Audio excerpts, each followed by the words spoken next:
27 ל-23. איפה זה? איפה שהחנויות? איפה שפיצה שי? וזה כיוון אתה בכיוון רמלה או כיוון תחנה מרכזית? אני עכשיו לכיוון ויקטורי. אני נוסע אחורה. אתם פה? זה עכשיו אני ליד הכניסה שלכם? כן, כן.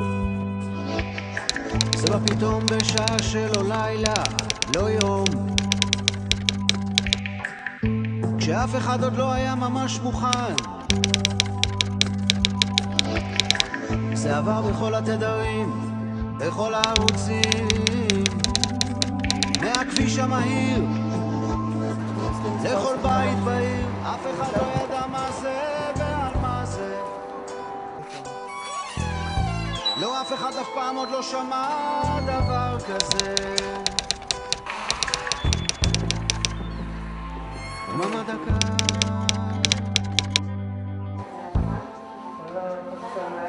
דממה דקה.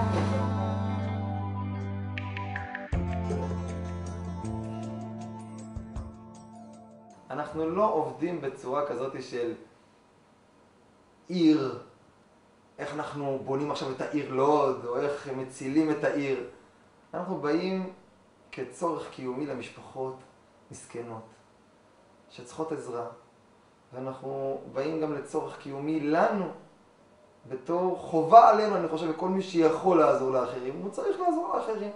אני אומרת, הכנסה מפה, אני עובדת, בעלי חצי משרה, אני מגיעה ל-8, 9, 8:30, זה. ואני לא גומרת את החודש, אני אומרת, איך, ריבונו של עולם.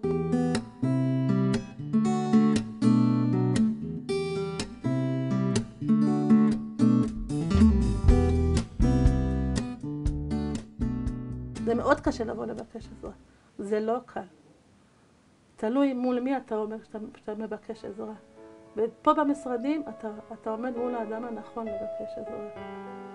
באיזשהו מקום, גם אם אתה לא עובד סוציאלי בתפקיד שלך, ואני בתפקיד שלי בכלל איש כספים, אבל אתה באיזשהו מקום הופך להיות עובד סוציאלי, אתה מנסה למצוא את העזרה לבן אדם, אתה חייב בעצם גם לנסות להבין את הבן אדם, ומה הוא מרגיש שהוא צריך ומה אתה חושב שזה צריך, ואיך משלבים בין הדברים האלה.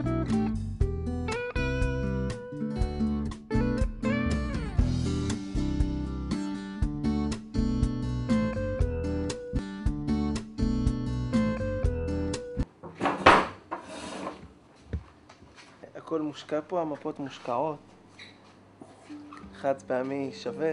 יש כאלה שבאים בשביל האווירת שבת, בשביל השירי שבת, בשביל הדברי תורה. יש כאלה באמת שאין להם. אנשים בודדים, זוגות, משפחות מרובות ילדים. כל מי שבא, ברוך הבא. אין פה... לא אומרים לא למישהו. פעם בחודש משפחה שלנו אוכלת בשולחן שבת, ואנחנו מאוד מאוד נהנים שם אישית. מהאווירה הנעימה, הילדים שלנו מאוד מאוד נהנים שם. אנחנו מביאים אוכל שהכנו מהבית בשביל אנשים שלא יכולים להכין מעצמם, וזה על שולחן שבת.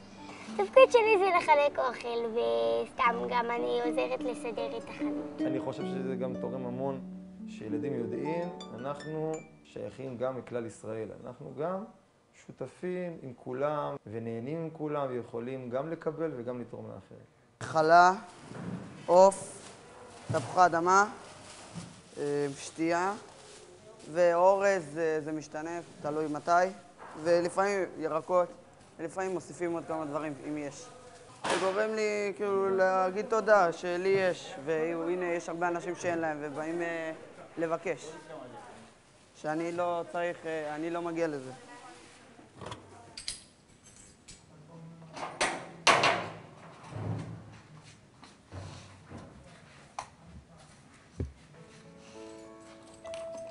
אני זוכרת שלפני פסח באה לפה משפחה שקנתה כמעט ב100 שקלים, וקנתה לכל המשפחה. בטח שאני שמחה שהם באו לפה, והם התחדשו בבגדים, והם לא מתביישים לצאת עם זה החוצה, והם לא חייבים להגיד איפה הם, שהם שילמו שקל. והם לא ילכו עם קרוע, והם לא ילכו עם בלוי, כי יש פה בגדים שממש כמו חדשים. אחת הנערות שהייתה פה סיפרה שהלכה עם סמלה שקנתה פה, ונעליים שקנתה פה, היא הלכה לחתונה. וכולם שאלו אותה, וואו, מאיפה זה? בהתחלה היא לא אמרה מאיפה זה, ואז היא גילתה לאחת הדודות שלה שזה כולה עלה לי ככה שקל ועוד שקל, זה שזה 2. ונעלה להם בגלל שהם היו חדשים ב5 שקלים, 7 שקלים. כן, אין דבר כזה. ברור שזה משמח שהיא חוזרת לי אליי והיא מספרת לי את זה. דבורה, אל תשאלי איך החמיאו לי. אני חושב שביגוד יד שנייה חשוב לא פחות בבית אל או בסוסיה או בירושלים. ואין מקום אחד שמישהו יכול להגיד, פה הכל בסדר, אין צורך בחסד. אין מקום אחד כזה בשום מקום, כולל הרצליה פיתוח.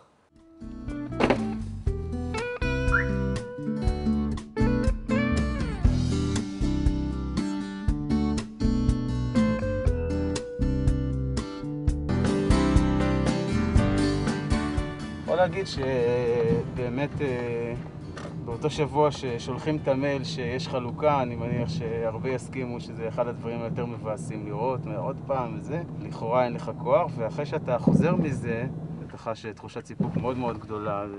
מרגיש שעשית דבר טוב, דבר חשוב. שיהיה חג שמח, בשורות טובות. כל העוזרים וכל העוזרות וכל מה שהם עושים לנו, הם פשוט באים כשליחים מהשמיים ששומעים אותנו, ודרכם אנחנו מתמלאים לא אלא במצרכים לזה, אלא שמחת חיים בתוך תוכנו שנכנס. אף פעם לא הרגשנו את זה כך. אף פעם לא היה לנו עם מי לדבר. לא רק אלא המצרכים, הדברים האלה הם עוזרים. מספיק שאתה רואה אותם, שהם באים אליך והם שואלים אותך ומדברים איתך. אני עכשיו בדרך אלייך. טוב, השם ישמור. אז אני מגיע אלייך עוד איזה... אני עכשיו בהרצל, בסדר? בסדר. אז עוד 2 דקות אני אצלך.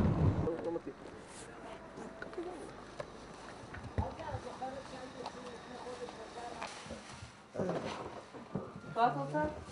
זה קצת כבד. זה קצת כבד. מה? אתה להכניס את הדברים בפנים, את לא רוצה?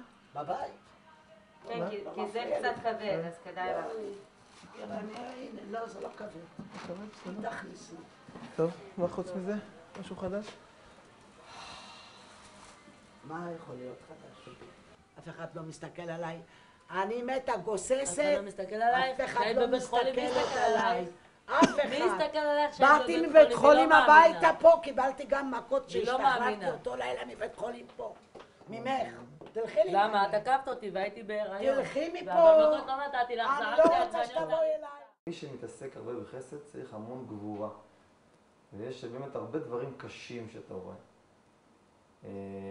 במקרים קשים, ואז אתה חייב הרבה גבורה. יש אנשים שאתה יודע שהאישה באה והיא בוכה ואין להם כסף, אבל הבעל הוא בעצם מהמר, וצריך להחליט באמת, ובדרך כלל במקומות האלה אנחנו משתדלים לתת עזרה שהיא תהיה נקודתית, או לילדים, או לחלק במשפחה שהוא החלק הלא בעייתי נקרא לזה. להגיד למשפחה, אתם חייבים לעבור תהליך. אתם חייבים לעבור תהליך, ואם לא תעברו את התהליך, אז אנחנו לא נוכל לעזור לכם. ולמרות שאתה יודע שהמצב שלהם מאוד מאוד קשה, ואתה יודע שאם תעזור להם בלי תהליך שהם יעברו, אז אתה אולי גם תהרוס אותם. אני אגיד לך, במאמר מוסגר שאנשים שכבר שמענו שאנשים היו מחליפים, היו נותנים לבן אדם כך את התלוש של 100 שקל, תני 80 והולכים לקנות סיגריות. וגם כבר שמענו שקרה. משפחה שיש לה כבלים בסכום של 300-400 שקל, באה לבקש אוכל ליום יום, אנחנו אומרים לה, תנתקי את הכבלים, אפילו אנחנו מוכנים לשלם על ניתוק של הכבלים, תרוויחי גם את החבילה מאיתנו, שזה עוד 200-300 שקל בחודש, וגם תרוויחי פחות 300 שקל.